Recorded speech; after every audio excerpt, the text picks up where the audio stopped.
ஆறாவதாக சிவனுக்கு ஒரு முகம் உண்டு. அதோ முகம் என்ற கீழ் நோக்கிய முகம். அது எப்பொழுதுமே மறைந்திருக்கும். அது பிரளய காலத்திலும்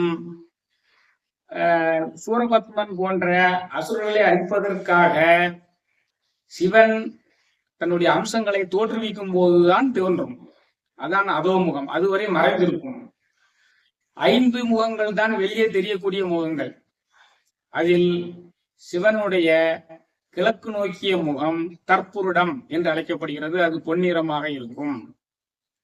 மேற்கு நோக்கிய முகம் சத்யாஜாதம் என்று அழைக்கப்படும். அது வெண்ணிறமாக இருக்கும்.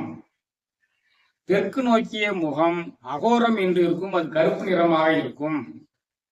வடக்கு நோக்கிய முகம் வாமதேவம் என்று அழைக்கப்படுகிறது. அது சிவப்பு நிறமாக இருக்கும்.